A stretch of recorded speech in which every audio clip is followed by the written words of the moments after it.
And I'm Liz, And we're sisters scientists, and lifelong X-Files fans. and this is We Want to Believe. All right, let's begin. Welcome back. I don't think I have any updates. Okay. You have an update. I have a though. story. You have a story. Yes. I have a story. And you told me it, but I've already forgotten it. So Perfect. there we Great. go. And All then right. you watched the episode, right? It was your Yeah. turn. Okay, good. 'Cause I don't even remember what it is. I know it next week. Next week is Irresistible. Yes. Yeah. And I keep thinking about how next week is Irresistible. And every time I think of that, I get the Beyonce song Irreplaceable stuck in my head. Oh, see, I was going to think you might be thinking about Simply Irresistible by Robert Palmer. Oh, which sure. I don't think I No. know Irreplaceable, or at least I don't know it by name. Okay. Yeah, it was real popular in like 2010-ish, Okay. 2009, somewhere in Yeah. there. Maybe I wasn't paying attention. I don't know. Yeah, I I remember. feel like I knew like very early Beyonce, and then I've listened to her newest album a ton, and then there's like a big gap in the middle. So Interesting. Yeah. Mine extends up until about 2014, and then I lose track of her pretty much yeah. entirely, except for like Formation and Right. Yeah, obviously. although I don't know what album that was from actually. Lemonade, I think. And Yeah. I don't know when that came out either. So Yeah, I don't know exactly when it came out. Yeah. I know there was a drive to Platteville when Formation came out. And I don't think I had unlimited data yet, because I noticed when I just played it over and over on YouTube on my phone while I was driving so I could listen to it. So nice. yeah. So yeah, her latest album is really good. Oh, good. Renaissance. Good to know. Yeah, it's really, really good. Yeah. I know a few things from Yeah. that. Yeah. All right. So yes, I had the episode. Yes, great. What's that? Were you going to I say said something? great. I'm trying to remember what it was, because I know we talked about it last week, and I'm just trying to see if I can remember anything. I want to think about it this way before you tell me. Red Museum, the last one you had, was it seemed like a standalone episode, but it became conspiracy-ish. Then I had a standalone, and we know what's coming up next. Irresistible is kind of. I mean, mostly it's not part of the grander conspiracy, Right. And so I'm like, we haven't had anything with like a monster in a few episodes. So did yours have a monster? No, it didn't. No. Huh. So this God. was a standalone. Aubrey is the name of it. Oh my God. Yes. Mrs. Thibodeau. Is Mrs. Thibodeau in this one? Yeah. For some reason, that last name stuck to me, and occasionally I'll see it out places. I don't know, on document. Where am I seeing last names? I don't know. And I'm always like, oh, Mrs. Thibodeau. Yeah. So talk me through this. This is another one of those crimes being committed over centuries, or not centuries, decades ones. Yes. Another favorite theme. Yeah. Yes. And it was actually, there were a few things in it that were perfect for me to analyze. Oh, fabulous. So, yeah. Yeah. So we start, and there's like a busy police station, and we can hear a guy saying there was blood everywhere. Whoever killed her was a real psycho. And like everyone's kind of like running around looking super busy. And we see one lady sitting at a desk who looks concerned or sketchy or something, it's clear there's something going on. Concerned or sketchy, I feel like are real two different things, but that's okay. No, I'm not gonna worry about it. Then I'll look concerned or sketchy.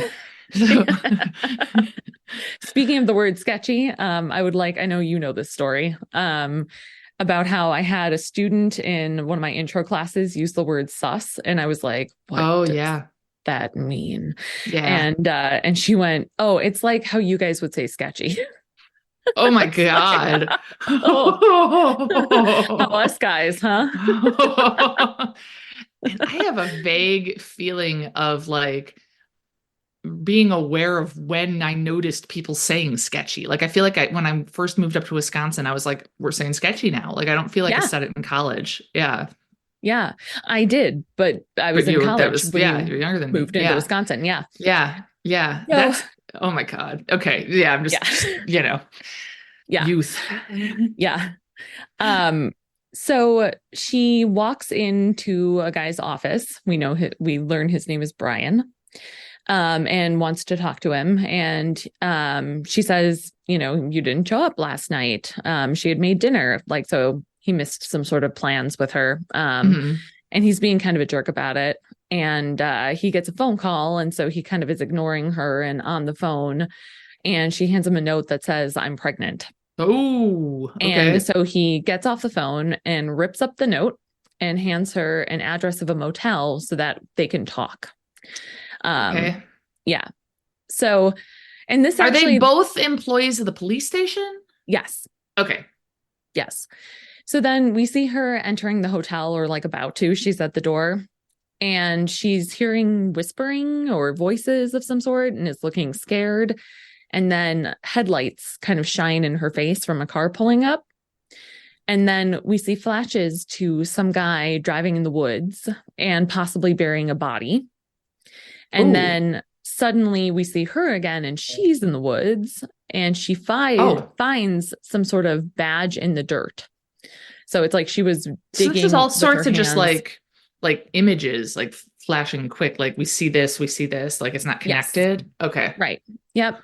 And so she has a badge of some sort in the dirt and is looking around confused by how she got there suddenly. Okay. And then Yeah. So then we see Mulder and Scully looking at dental records and talking about whether or not they match. And apparently they belong to Sam Chaney, a former agent, an FBI agent. Oh, okay. Who was famous for investigating serial murders in Aubrey, Missouri. Oh, Aubrey is the town. Okay. Yes. I thought it was going to be a person's name too. I knew the name Mrs. Thibodeau, and then I know the main woman in it is named BJ, right? Yeah. Because there's a dumb joke about that. And and so I was like, but who is Aubrey? But now we have our answer. Okay. It's the town. Yes. Aubrey is the town. Okay. Yep. In Missouri. And Mulder says that he and his partner disappeared in the 40s and that his remains hadn't been discovered, except for recently by Detective BJ Morrow, who is okay. the woman that we saw. Yeah. Yeah. So her seeing that badge would have been Sam Chaney's badge. Mm-hmm. That was him. Right. That BJ just randomly dug up in the dirt. Yes. In the forest. Okay. Yes. So Mulder is confused by how she suddenly ended up in a field with the remains, which is a fair point. Absolutely. And so then we see them at the crime scene talking to her, and she says that she knew to dig there because she saw a dog digging. Which I feel like can I just say that if every time I saw a dog digging, I was like, I should dig there. I don't know. I'd be digging all over my backyard right now. I will mention this, that my dog, I don't know, we were like, should I talk about this? Nah, now I'm talking about it. Yeah. My dog had to have his back leg amputated this past week. It's been pretty tough. He's healing, he's doing well, and I watched a video of a dog, a greyhound that lost his front leg digging in the sand, and he did such a good job. And I was just like, if I saw him digging, I would be like, I guess I don't think I would think I should dig under there. I just felt very proud of him. And yeah, I mean, I don't know, don't dogs didn't everywhere. Rufus dig up under your flowers so he could lay in the dirt and Yep. Yeah. My dogs are currently digging holes in my backyard just because bodies are under there and they're trying to show you, probably. Maybe. I mean, here's the thing. Have you dug under the holes? Maybe anytime a dog digs, there is a body underneath and we're just not aware of how many bodies there are. We just don't have the data to know that. Yeah. Fair. Yeah. Fair. So Archer is, he's not at a digging level yet, but I did see him do the thing yesterday. It was the saddest, cutest thing ever. And we had to try not to laugh at him. We took him outside to go pee and he goes pee. And then he's one of those dogs, he likes to do the kicking behind him thing after he pees. And he did it with his one leg and it was really bizarre, but it was he's like, I'm just doing my thing, and just I kick back. And then he'd kind of move his other hip and yeah. Buddy. Yeah. Oh, I'm so glad he's doing well. I mean, I know he still isn't, he's totally fine, but Everything is going very much according to plan. He's eating, he's pooping, Good. he's hopping around a Aw. little bit. He rolled on his back, he like roached, which he hasn't been Oh. doing that in a while, so it's quite encouraging. It's like, Yeah. is he now freed up to? So I don't know. Well, I know that maybe it was our aunt who was saying this, that apparently, or maybe I don't know who said this, that I was talking to someone about Archer, about how this type of bone cancer that he had can be pretty painful, and so it's Yeah. possible that like he'll have more energy and feel better Yeah, now that would that. make me so happy. Yeah, once Yeah, he gets used to yeah, this. Yeah. right, I've been yeah. reading him The Woman in White by Wilkie Collins. I Ah. got to a part with an Italian greyhound in it, and I was like, oh, you're going to like this part. He seemed pretty indifferent, but it does seem to soothe him when I read to him. So, I feel like I need to like take Gatsby over for a visit. Not really. That would be a bad yeah. idea. Yeah. But to be like, see, this is why dogs have surgeries. Like this is Archer had a surgery This because is he had why, for a cancer. good reason, not because Right. you ate socks Yeah. like a noodle. Yeah. Has Yeah. he eaten anything stupid lately, or is he getting a little better? Oh yeah. Yeah. I mean, nothing surgically stupid. I mean, nothing, Yeah. but constantly. Constantly. God. So yeah, I just want to be like, you're just dumb. Just don't. Just No. don't. Anyway. Yeah. Yeah. I'm Anyway, glad Archer's doing well, yeah, and so yeah, he's not at a digging stage, but he is at a kicking stage, and that's exciting. Oh, That his that's little very kicking exciting. instinct took over. Yeah. Oh. Yeah. So she claims that she had stopped there, Because BJ, she saw a the dog detective. digging. Okay, yeah. Right. All right. Well, she stopped there because her engine was failing in her car. Oh, she okay. says. So And sorry, you go ahead. Yeah. yeah, and so she stopped and saw a dog digging and went to investigate. I mean, we know not to believe her because we know that she doesn't know how she got there. right. Right. But do Mulder and Scully believe her? No. Okay, good. Okay, No. good. Because that's it. That's just ridiculous. Yeah. And so they're questioning her about it. And Brian, the jerk detective guy, the one she was going to meet, is kind of trying to defend her. He's at the scene too, and is just kind of generally trying to stick up for her and be like, I don't know, I can't remember. She's in shock or something, like.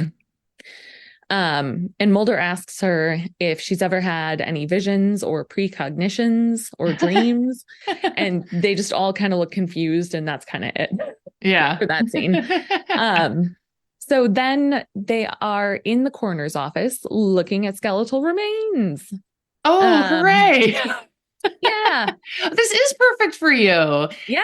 Yes. And so first of all, there is like a full body skeleton in the lab, which I find really, again, weird. It's some sort of weird prop thing because it's like, I have a high quality plastic skeleton in my teaching lab. We've talked about skeleton before. Yeah. Skeleton. Yeah. But like there would be no reason to have. Right. They're not teaching. Right. Okay. I have a theory. I wonder if the writers or whoever, the prop people, imagine that what the people do is they find a bone and then they have to look and match it on the skeleton to figure out what bone it is. Yeah, I mean, I don't know. That would be a really terrible forensic anthropologist if they couldn't know from an entire bone. And I mean, I'd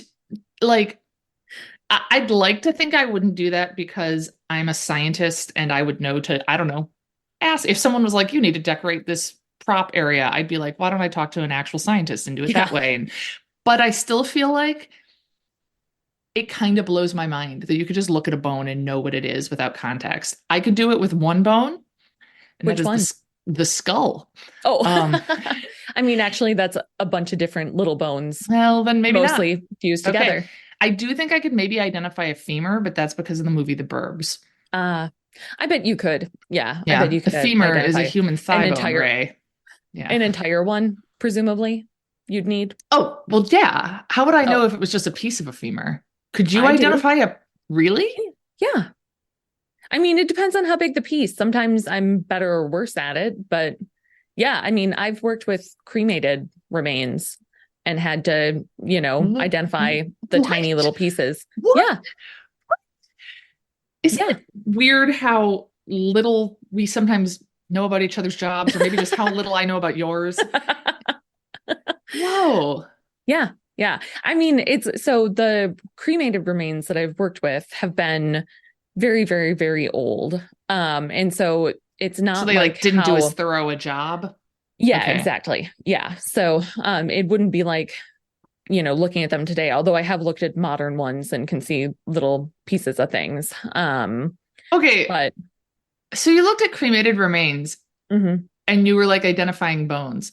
Mm-hmm. Why? Because my thought is you knew a human went in.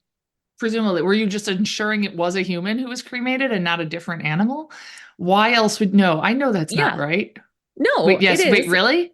I mean, partially, right. So you have some remains in, say, a pot of some sort.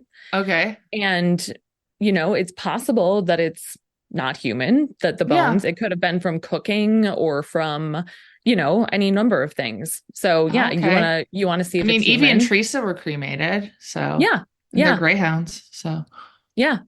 Rufus, we still have Rufus's remains. Yeah. Mm-hmm. Yeah. So and time passes, things get displaced, and you're like, hey, what's in this jar? Or whatever. Oh, like why I was looking at them? Yeah. Oh, like people hadn't done a full evaluation okay. of them prior. So okay. Yeah. So all right. You weren't just like, is this a horse?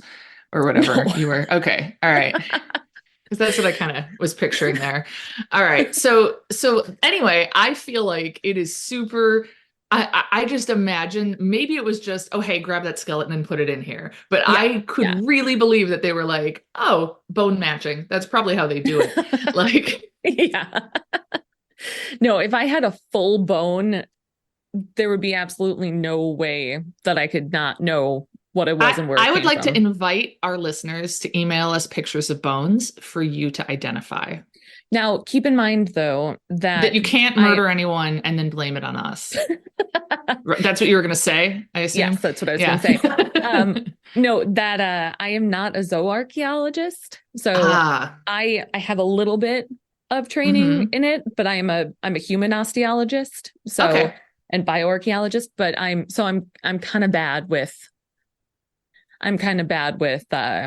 animal bones. I can give some general. I mean, I've got boxes of them in my office. I mean, I've got some general knowledge, but not like I would with human.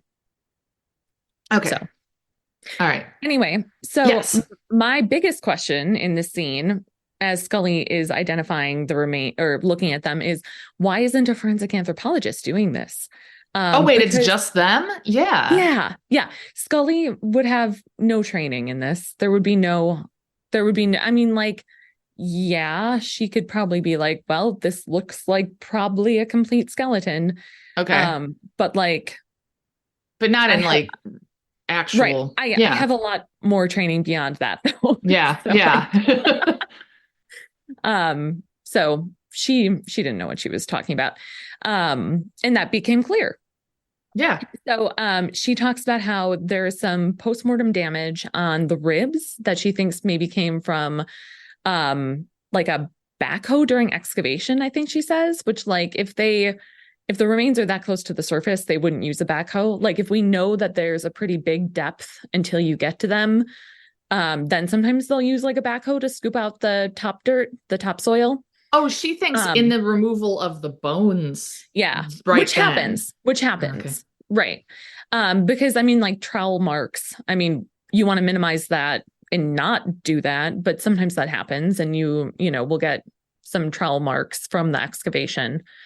But if they were that close to the surface that BJ was able to dig them up using like her hands or a small shovel or something, then they would just be using trowels. There would not be a backhoe involved. So she's looking at the bones. Mulder's reading some of Cheney's old notes. So that is the guy whose skeleton was found, the one that BJ dug up, right? The old agent. Yeah. And he'd been investigating the Slash murderer.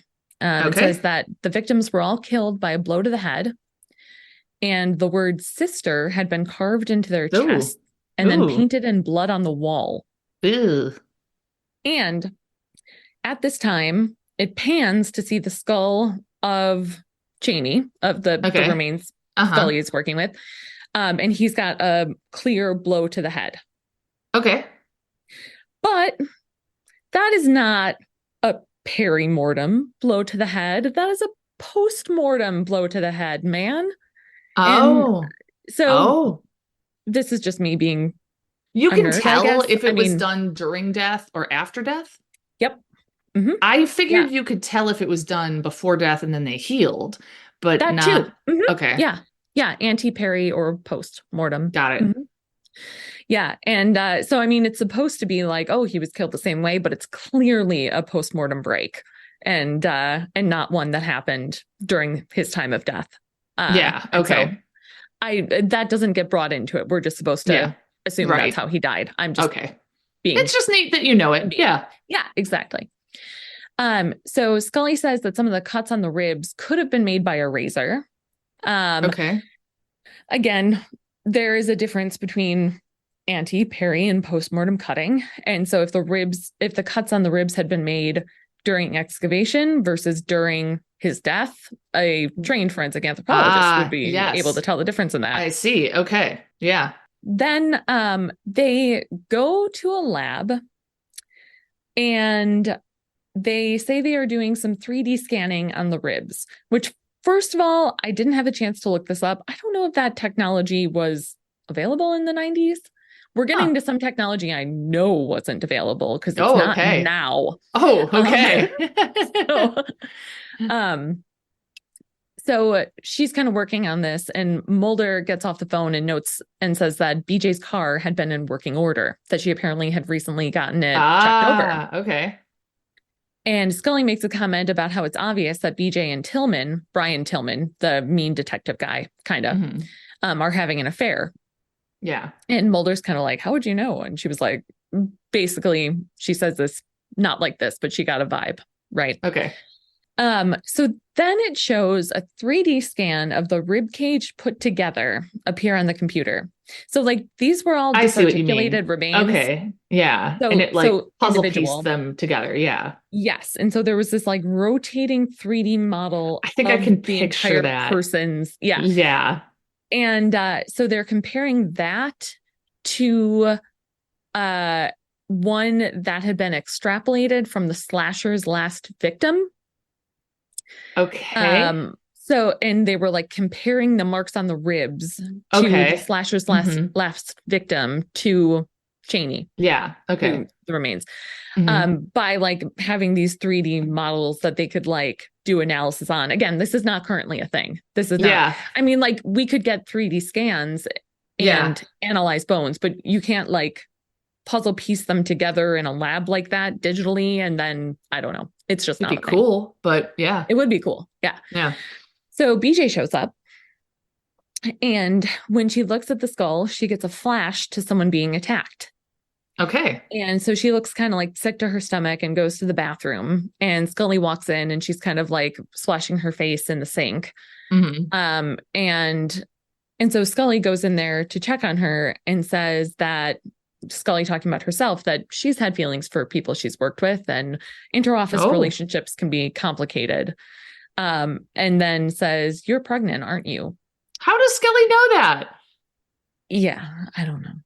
Can you imagine if you like met a woman and then like she just splashed her face with water and looked kind of sick and like, I don't know, had a vibe with her coworker you also just met, and you were like, okay, so we all know you're sleeping with him and you're pregnant. Like that's ridiculous. Yeah. It's like, do they think it's some sort of like women's intuition garbage, or Scully's a doctor and she knows a certain look of with splashy water on the face? Yeah, maybe. Oh my God. Yeah, I know. Yeah. I would be so annoyed. Yeah, I know. Okay. Yeah. And so BJ says, you know, she knew about the nausea, like knew to expect that, but not about the nightmares. And Scully I don't think that's a thing. Yeah, exactly. Yeah. And that's what Scully says. Yeah. And BJ says that the dream is always the same, that she dreams a woman has been hurt and there's a mirror and she can see a man's reflection in the mirror kind of behind the woman. Mm-hmm.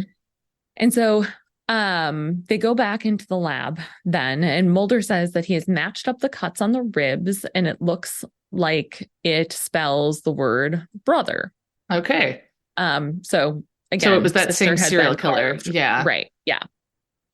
It's kind of Mulder / BJ that figures this out. Okay. So then Brian shows up. Brian Tillman. I sometimes call him Brian in my notes, sometimes call him Tillman, the detective guy. Yeah. He shows up and he seems pissed off that she has some crime scene photos. So like they had sitting on the table some sealed crime scene photos. And Mulder says, well, no, those are the ones from 1942. And Tillman says, no, they're from a crime committed just a few days ago. Wait, and says what? And says that three days ago, a woman was murdered and the word sister was carved into her chest and painted on the wall. And a guy comes in and says, there's been another one. So this is the first crime we heard about in the beginning with there's all that blood? Yes, exactly. Yep. Okay. Mm-hmm. So they all go to an empty pool, which has no further explanation for why someone's been killed there, but sure is creepy. Yeah. And BJ looks at her and says, oh my God, it's her. It's the woman in my dream. Oh my God. Yeah. So then we see Mulder, Scully, and BJ talking at a park. And she's kind of like, we see some footage of like a woman playing with her daughter. And she's kind of talking about how she doesn't know if she wants to keep the baby or not. Mm-hmm. That she kind of never like thought much about having kids, but then she always wanted to be a detective and that her dad was a policeman. Okay. She also says that the guy in her dream has a rash on his face and intense eyes. Okay. And she can see, and this actually, it's occurring to me just now that this part never gets brought up again, that she can see a picture on the wall. And so Mulder asks, like, can you draw it? You know, the picture you can see like in her mind's eye from the dream. Uh-huh. And Mulder says that it's a symbol for the 1939 World's Fair. And like, I know this picture. It's like a triangle and a circle. I remember this from the episode. It suddenly came back to me, maybe in a vision, precognition. No, it's like, I remember she draws it and it's like a triangle with like a circle on it or something. Uh-huh. Yeah. Yeah. I think I could be wrong, but I think I remember it showing up in Mrs. Thibodeau's house. I know we haven't even talked about her yet, but in the background in one of the scenes in a photo. Yes.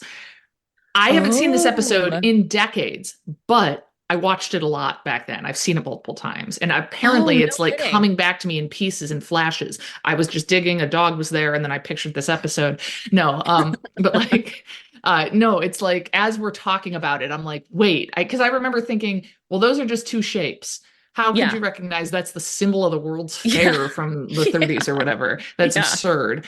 I think that's in Mrs. Thibodeau's house. Okay. All right. I think. Yeah. Okay. And I don't even remember who she is. I just remember it's a lady. Yeah. So I believe that. When I was watching this episode, there was kind of a glare behind me. So like some of the stuff. Okay. So you might have missed it. Yeah. Lean in. Yeah. So then we see BJ sitting at the station again, and she's looking through old pictures of criminals, like mugshots. And Tillman comes in and he says that he's willing to go with her to the appointment. What a good guy. Okay. And she says she's not. And she says she's not sure if that's what she wants to do. So, referencing abortion. Yeah. And she's kind of flipping through the pictures as they're talking, and she sees a picture and says, it's him. And she tells him she has to go. So she recognized the face as the guy from her dream. Right. With the rash and the intense eyes. Yes. And so she tells Mulder and Scully, and they find out that his name is Harry Coakley, and he was just released from prison in Nebraska. Apparently, maybe I shouldn't even be admitting this, there is a Missouri-Nebraska border that I wasn't aware of. There is? Are you sure? I am. Yeah. No kidding. Yeah. Mm-hmm. Mm-hmm. Can Can I look at a US map real quick? Not that I Yeah. don't believe you. I just need to see this with my own eyes. Don't Yeah. you feel like Missouri should be way too low? Yeah. Hmm. All right, so I'm guessing it's a north-south border? I think so. Yeah. No, it's not. No? It's No? east-west. It's the upper left corner of Missouri. It's kind of like Nebraska is you know the creation of Adam, that Yeah. painting? It's like Uh-huh. Nebraska is God and Missouri is Adam, like reaching. So it's like the it's like the corner, the upper right or upper left corner of Missouri reaching out and touching the bottom right corner uh of Nebraska. Jesus It's like Christ. I hope Missouri isn't most actually God. no, Nebraska would be God. Don't That's worry. Yeah, that's first of all, Nebraska is just way further south than I pictured. I think that my concept of the Dakotas is not it's hazy at best. And I think yeah. that's what's getting me because I know that we drove once through Yeah. from Illinois to Iowa to Nebraska. And so in my head, Iowa and Nebraska are sort of lined up, except I always Yes. pictured Nebraska a little bit higher, but it's actually Yes. lower, which Then is Iowa? yes, than Iowa. Huh. Iowa shares a border with South Dakota. Huh. Yeah. See, and this is where everyone should be like, you know, oh, they Helen can identify a tiny fragment of a bone, but I don't know where Nebraska is. So I mean, if it were your job to know where Nebraska was, I'm sure Yeah. you would do it, you know? But like bet- neither of us have jobs where we have to know where Nebraska is. no, I bet Adam does. I bet your husband, Adam, maybe knows. or okay, look, yes, I'm confident he does, but I also think Yeah. it's possible that he would say what he always says when I ask him a question about anything related to history that isn't his field, which is that's American history. Who cares? Because he does European history. So yeah, if I ask about events in American history, he even if he does know them, I think his like guiding policy is why would we talk about this? Who cares? So I still kind of want to give him a blank map and see what he does with it. Maybe I'll do that with him and with my mom. Our mom is visiting me tonight. Yeah. That would be a fun game for me and no one else. I think we should do you. this at the holidays and then we can all get real competitive about it. Yeah, I like it. And it'll be a way for us to get competitive without accidentally hurting ourselves or each other. Like, I feel like we were doing leg wrestling once at your house at some party and I hurt our father. Yeah. So like, that's right. You know, it's anyway. You know, feats of strength and whatnot. Yeah. So there's driving up. Okay. So Nebraska, they just drive there from Missouri. Mm-hmm. Fair enough. Okay. Yep. Unprepared for that. And Harry Coakley, just released from prison, had been arrested in 1945 for rape and attempted murder. Okay. So he's very old then. Yes.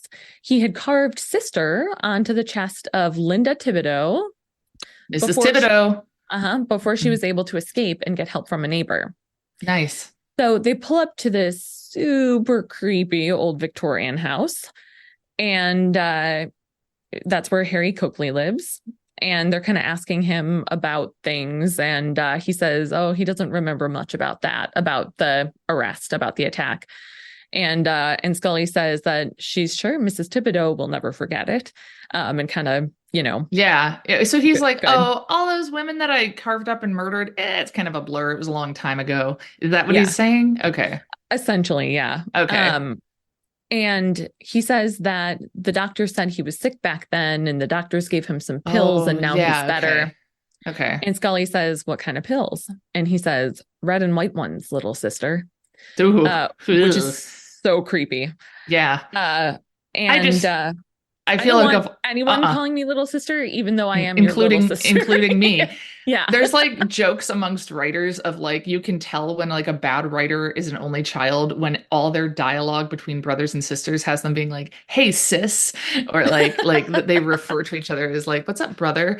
And like call her, hey, big brother, hey, little sister, like that sort of dialogue that like actual siblings would never in a million years say to each other. And so, I feel like previously I would have just thought if I called you little sister, I would just be being like a cliched, terrible writer. But now I'd be Mhm. more like a serial killer. So Yeah, maybe that's, yeah, okay. Little from column A, little from column B. I won't call exactly. you that. I might Yeah, refer to you great. as my little Deal. sister, but I'll just use your Yeah. name. Yeah, The or one only of your nicknames. the only time that is acceptable, in my Mhm. opinion, is in Robin Hood, where the mouse who is the Yes. two mice, Oh, and he refers to yes. the little girl mouse as little sister, and that's Yeah. acceptable. And I think that mouse is actually a sister. I think she's a nun. Right. Yeah. Yeah, Yep. and so that's why it's Yeah. okay. And he's a Yes. priest and they're mice and she's a little Yeah. sister in a lot of senses. She's little Yes. because she's a mouse and she's a sister. Yeah. Yeah. Yep. Yeah. So that's the only acceptable way to use that. I Anyway. think you're absolutely right. And I'm glad you remembered that. Yeah. Yeah. Now we don't have And to so receive, hundreds of angry letters bringing that up. So, he says that he can't have left. They're questioning him about like the recent mhm. crimes because he has an oxygen tank and it's like I couldn't go anywhere without Yeah. this. And Yeah. so Yeah. He's not in um killing form anymore. right. So then we see BJ asleep and she's dreaming of an old-fashioned car pulling up with its lights on, pulling up to a Okay. house. And she kind of wakes up startled and she's covered in blood. Oh my God. And she's in her bed? And she Okay. runs to the bathroom to look in the mirror, and sister is carved in her chest. And What? yeah. And so she runs into the bedroom and kind of looks in the mirror again, and she sees that guy, a young Harry Coakley, behind her in the mirror. Yeah. But then she turns around and no one's there. And then it flashes to like a kind of memory-ish thing, like how it did in the intro of someone moving a body and then like prying up some floorboards to bury it. Okay. And then we suddenly see her, BJ, prying up some floorboards. And I have a story for you. We'll save it for the end of the episode. I've just remembered. Okay. Safe floorboards. I'm so excited. Okay. Okay. And looking all kind of out of it, and there's like people being like, oh, I don't know what she's doing here, something like that. And then Tillman and Mulder and Scully show up, and she's upset and crying and saying he's here. And so Tillman kind of takes her to the hospital, and Mulder looks in the floor where she'd been digging and pulling up stuff and pulls out a skeleton wrapped in burlap. Oh my God. Okay. In her house. I don't know where she was. Okay. Because there were like other people that seemed annoyed. So I kind of think she might have been at like someone else's house. I don't know. Can you imagine if a woman is like in your house and she's covered in blood and she's digging up your floorboards and you're like, well, this is an inconvenience. Like, so then it shows her at the hospital, and she says that Coakley was in the room, that she was sure it was him. And he looked just like in his picture, like his mugshot. yeah. And so Mulder and Scully are kind of like, young Coakley. Yeah, that like doesn't make sense. They're seeing the problem here. Yeah. And but she ID'd him, and so they tell the police to pick up Coakley. And so we see them kind of questioning him. And then it shows Mulder and Scully. He like couldn't give them much, essentially. Okay. And so it shows Mulder and Scully then talking in their hotel room, or a hotel room, presumably not together. And Scully says that the blood type that was under BJ's fingernails like strongly suggests that it could be Coakley's. And I wrote, how quaint that they can't know for sure. Because I was gonna say that seems like something we would just know. Like, yeah, that's funny that like they have this like 3D skeleton rotating technology that isn't real, but then they like don't foresee the blood type stuff. Right. Yeah. So she says like, oh, it's this positive, this negative, it has this subtype, blah, blah, blah. All the things that like they could tell, they could exclude people essentially based on blood type, but they couldn't definitively say it was someone because they couldn't easily extract DNA and analyze it. God, that's neat that we can do that now. Yay. Yeah, super cool. Yeah. So Mulder and Scully decide to go talk to Mrs. Thibodeau. And she is an older lady now. And She shows them a formal picture from before the attack happened and says that she hasn't had a picture taken since. And I just feel like this poor lady being dragged into all this. Yeah. And she says that it happened on her stair landing and like points like the house she's still living in, that stair landing. Why would you still live there? Oh my God. Yeah, for real. Move into a shitty apartment. Like, yeah, whatever. Yeah. Yeah. And she remembers Coakley saying, "Someone's got to take the blame, little sister, and it isn't going to be me." Good Lord. Yeah. And so then Mulder apparently had noticed from her case file that she had checked back into the hospital 9 months after the attack. Okay. And so she says that her husband, so she was pregnant. Yeah. And says that her husband said like they could keep it. It's not the baby's fault, you know, but yeah. But she says that she felt like it was the spawn of evil and she couldn't keep it.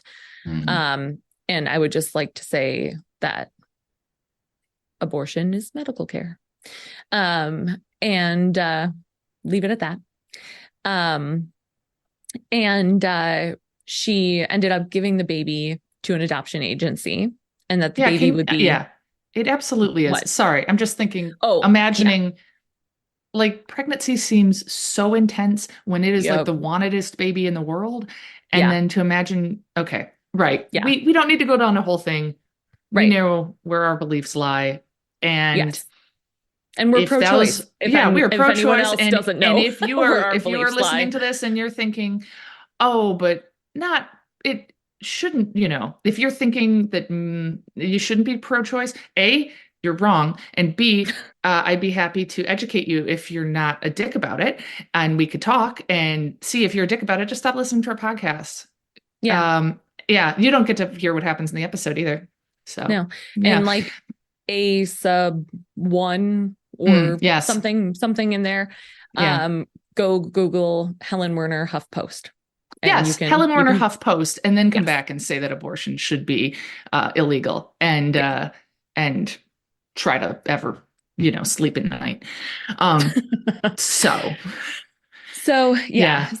I'll defend you, little sister. No,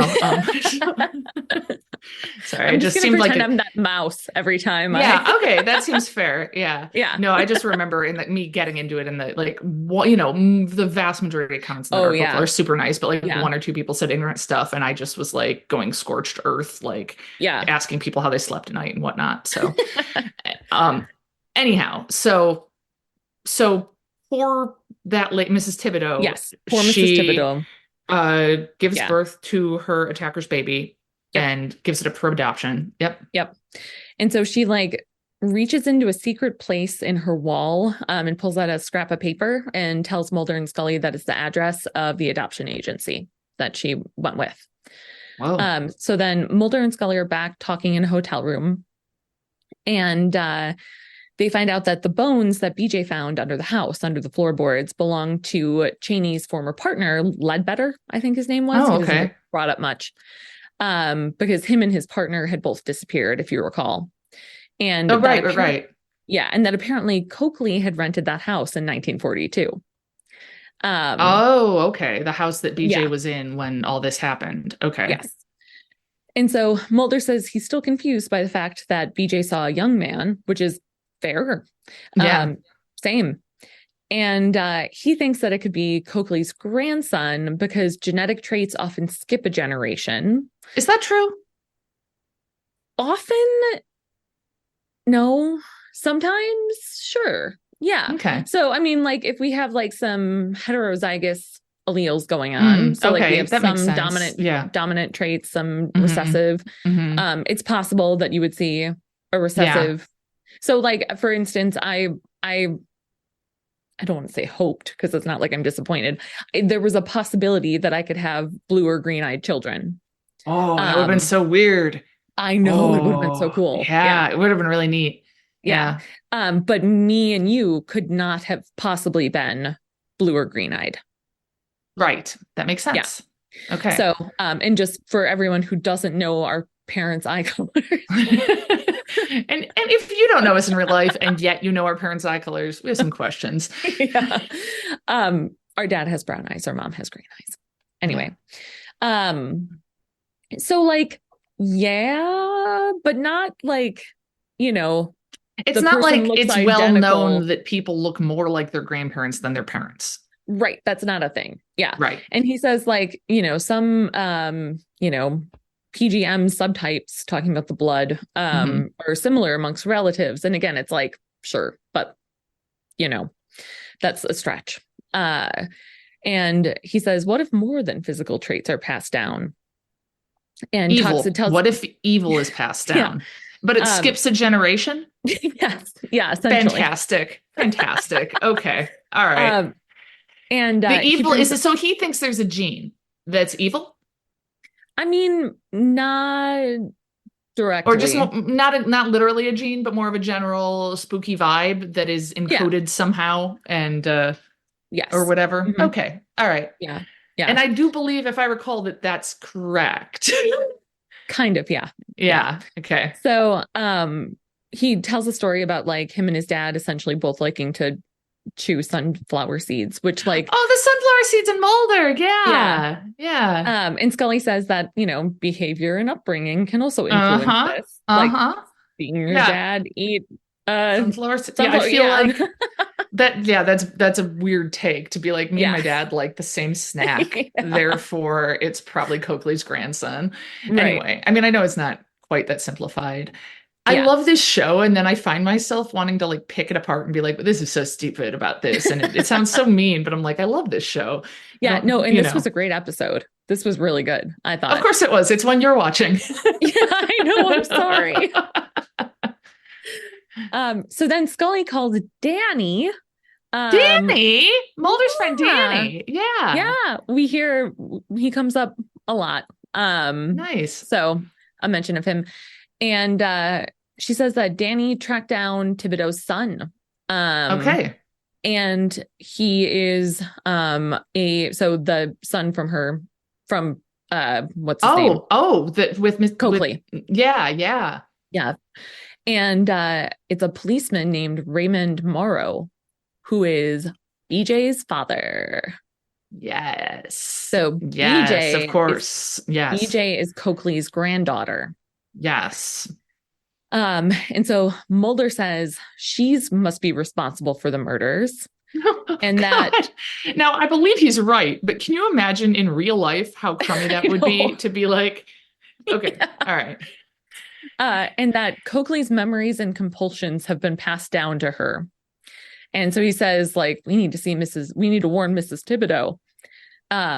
So then we see Mrs. Thibodeau doing laundry and someone tries to attack her. Mm-hmm. And it's BJ. And she's attacking really like slowly and ineffectively for someone who's a police officer. Like, really like, I don't know, slow motion, kind of Frankenstein's monster-esque. So she's there and Mrs. Thibodeau sees her and throws bleach in her eyes. She's got like some bleach by her from doing the laundry. Yeah. And so then she runs and she grabs a gun that she had hidden somewhere and pulls it on BJ. Nice job, Mrs. Thibodeau. Well prepared. Yeah. And BJ has a razor and is saying someone has to pay the price and it's not going to be me. And Mrs. Thibodeau is kind of backing up the stairs. So it's like essentially the same as her first attack. And I'm pretty sure that it's on the stairs that there's a picture of the World's Fair, if I recall. I see. Okay. Now that's interesting because I did note here, I must just not have caught that she sees a picture on the wall, like BJ does, as she's walking up. She like notices a picture on the wall and says, no, and is like seeming confused. And Mrs. Thibodeau says, you're my grandchild. Whoa. Somehow I forgot it was her granddaughter too, of course. Yeah. Oof. Yeah. And so BJ rips open Mrs. Thibodeau's shirt to see like her scarring from the attack, and then rips open her own where, you know, she's all bandaged. Yeah. Also, right. Yeah. And Mrs. Thibodeau says he's done this to both of us. He's the one to blame. So then we see Mulder and Scully pull up and they run inside and they find Mrs. Thibodeau slumped over on the stairs, but okay. Yeah. Okay. And she tells him what happened and say that something somehow stopped her, that like she, Okay. Yeah. she hadn't been attacked. So Scully thinks she's going after Tillman and Mulder thinks she's going after Coakley. And so we see Tillman and Scully And I at won't police be headquarters. especially disappointed either way. So Yeah, same. yeah. And Tillman's like all angry that they've accused BJ of murder. Okay. But like, she just tried to murder Mrs. Thibodeau's there and is like, well, she just attacked me. Yeah. Yeah. Okay. So then we see Coakley and he's watching TV and he like pulls to grab his oxygen mask to put it back on and it's been cut. So like the nasal cannula part has just been like chopped off. And so then it's like a thing where like we see Mulder pull up, but then we see BJ's there with a razor and she's attacking and then Mulder's going in. Like it's kind of like a back and forth. And so Mulder has his gun drawn and is walking around and sees Coakley severely injured. And then BJ runs out from behind Mulder and attacks him. And she keeps like flashing and she's looking at him. She's flashing between Mulder and one of the FBI agents that she killed before, probably the first guy. Who I want to say Cheney. Yeah, Cheney. There we go. Okay. And she's got the razor like to Mulder's throat and him on the ground. Yeah. But then Scully and Tillman show up and pull their guns on her. And as they're kind of like standing off a little bit, Coakley dies. Oh, okay. And which like, yeah, again, no great loss. Not going to lose any sleep over fictional bad guys dying, as we've said before. Yeah. Yeah. And when he dies, then she kind of comes to and realizes where she is and like kind of takes the razor off of Mulder's neck. As if him dying somehow pulled the evil spirit out of her? Or no? Yeah. Okay. Yeah. Okay. Huh. So then we see Scully dictating case notes and says that the tests are still pending on Detective Morrow, BJ, and they suspect a mutator gene that has activated previously inactive genes, which I didn't even decide to touch. I just Yeah. And then we see BJ in prison. Okay. And Scully says that like basically she's normal now, like there haven't been any things. And that an amnio shows that the baby is also normal. That like essentially. Wait, hold on. An amnio shows the baby is not evil? Yeah. Is that something that amnios typically test for? I mean, I'm not a biologist, so I wouldn't know. No, but... I mean, I've had amnios, right, and I wasn't told, so there's no way to know. I don't know, man. Yeah, I don't know. Yeah, and she's like in protective custody because apparently she kept trying to harm the baby. Even though apparently Tillman wants to adopt the child. That the case, that adoption file will be soon presented to the court. And that's the episode. Okay. Wow. Yeah. Man, I want to just talk generally about the X-Files for a sec here. Sure. I think that in popular culture, when people talk about it, there's the conspiracy episodes and then there's the monster episodes. And I think the fact that there's really quite a few episodes, a lot of episodes that are not supernatural monster at all. Like, I mean, for every Fluke Man episode, there's at least one like this or more, you know, like, well, like Excelsis, whatever the last one was that I just watched, also not monster, I think people picture, it's Bigfoot, it's right.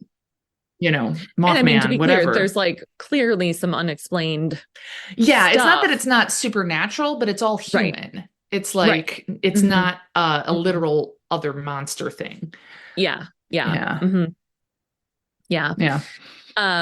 So yeah. Next up is Irresistible. And if I maybe we should watch better, it together, whether it is we talked about, right? Literally given the dog events, if we're not able to literally do it in person, we could do it on Zoom, watch it together and then record. Oh, that's true. So yeah. It would be like Mystery Science Theater, but worse. Yeah. You had something you wanted to say about floorboards? Yeah. Yes. Okay. So I think I told this story on the podcast before, so I'm going to tell it, but I'm going to be quick. When Helen and Zach were living in an apartment and they were moving out to the house that they bought, I was helping Helen pack up, and she had a like fireplace that was just like a picture of a fireplace with like you could pull the front of it off. And so you remember I made that code that I put in there on a piece of paper. Yes. It was just like a letter switch code that said there were spirits in the floorboards because I thought that sounded spooky. And And also that and apartment was probably haunted. Yeah. right. Yes, I know we've talked about how it's probably haunted. And so I created an email account, mysterious ghost code 7898. And I put the email on there and I said, if you can solve the code, then email the solution to this email address and you'll get the treasure. Mhm. And about 3 months after you moved out, I got an email from someone that said, message, there are spirits in the floorboards. Does this mean someone put booze in our apartment's floorboards? I forgot about that part. And so then I wrote back, and I quote, you're very wise in decoding, though incorrect in interpretation. Perhaps the spirits are more metaphysical than liquid. Perhaps the mysterious ghost just thought it sounded cool. You will discover treasure soon. MG. And then a month later, a magical treasure will be delivered to you soon via email. Please check your junk and spam folders in case it gets sent there. It may be from Starbucks, but it is not spam. Woo, MG. And so that's where it ended. I never got a response back. And then at some point, months after that, I was unable to get into the email because I forgot the email. I didn't forget the password. I forgot what I made the email. And so I just was like, well, without knowing that, what can I do? Well, Helen, a couple days ago, I get an email to my main Gmail account that's like, your account, Mysterious Ghost Code 7898, is going to be shut off due to inactivity. It's been my gosh. 13 years? No, 11 years. It's the end of 23. I did this in the end of 11. No. 12 years. Yeah. Mm-hmm. Whoa. And so I was like, okay. Oh, and it was, it was winter, spring of 2012, and I was emailing the solver of this. And so at that point, once I knew the email, I was able to guess the password. I went in and I had a response from that guy. No way. At the end of 2012, that's all the time it took me to forget the email. He writes, I just now found the gift card email. Thank you so much, mysterious ghost. Oh. And so then I decide to Google him to see if we have any friends in common or anything. And so I look up his name and I'm pretty sure it's him. I find him on Facebook. It turns out he's a philosopher, and I can tell it's him because there's a picture of him at that corner market that was like right on your block or across from your block. And I'm like, well, that's got to be him. And it's like the right time frame. And then in Googling, I found out that Lex, who plays Derby, I don't know if you know Lex. Yeah. Oh, yeah. I found an old post of hers. She took a philosophy class with him at MATC the same semester in which he got the Starbucks card from me. Oh my gosh. So just like, did you tell her? Did you tell Lex? Yeah, I did. I also, and we'll see, I'll keep everyone updated. I emailed him back and said, a very belated and mysterious, you're welcome to you. Woo, MG. So we'll see what happens. So I was so excited. That's awesome. Mysterious ghost still lives. 7898, right? Yes. Mysterious ghost code 7898. Yeah. Got it. Yeah. That's awesome. Yeah. So then you have a listener story. Yes, I do. So last Friday night, I'm not going to, again, this is where I would start singing that Katy Perry song, but I won't. Oh, yeah. I was driving the dark and I saw a spooky thing. I don't know. Yeah. I'm tempted to ask Zach to cut that, but I won't. Please don't. Yeah. So it was like 6:30 at night, and I was driving. One of my colleagues was having like a get together at his house, and I was driving there. I don't drive in my city much at night just because I don't go places at night. Really. Yeah. But I was driving on a road that I am super familiar with. So it's like the big thoroughfare that my house is off of. So very familiar, have gone on it at night. And so I'm driving and I see a vertical dashed line of lights, for lack of a better way to describe it. So it was like perfectly still. So it wasn't flashing, and it was perfectly vertical, and it was dashed. So like there would be like, you know, light space. And at first I thought maybe it was like some Christmas lights or something, like wrapped on a pole, but it went way high into the sky. So like if there had been a cell phone tower right there off the road, then like it could have been as tall as that. Yeah. Right. For, you know, when the city wraps the cell phone towers and Christmas lights for the season. But there isn't. There's just houses there. Okay. And it was just, and I like thought I was losing it a little bit. I was like, is that? And I'm like ducking and I'm like, what? And it slowly starts to disappear from the bottom. So like the dashes start disappearing until nothing's there. And so I have no idea what that was. That's pretty weird. Have you driven on that road since then in the daylight? Oh, yeah, plenty. And you haven't seen anything? Nope. Weird? No. I don't know. And I mean, I was on that road coming home that night. Oh, yeah. Too. Well, I just meant like in the daylight, maybe you could look for structure or something. Nothing. Like a house with a big stick on it. I don't know. Well, That's and like, bizarre. Yeah, maybe it was a laser, but it was like so perfectly still and I mean, a laser dashed. would need to bounce off of something. You would need a medium. That's why like you have to clap chalk dust or whatever. You don't see a full laser beam. You see when it hits something. You wouldn't just see a laser go through the air. If it was really foggy, it could have been a laser that was really powerful. But no, how would a laser be dashed anyway? That doesn't actually make much sense to me. Yeah. Yeah, that's one of the confusing things. So like maybe some sort of projection? The one time I saw lights in the sky that I thought were mysterious, they were like waving around, and it turned out to be that a new Applebee's was open in McHenry. And I was like a town over, and I was like, I see these weird lights. What is that about? And it was the Applebee's. So it was a long time ago, but I mean, I wasn't a child, Yeah. So, I mean, yeah, it was almost weirder because they weren't moving. Like it was just perfectly still, except for the bottom ones then eventually disappeared. That is intriguing.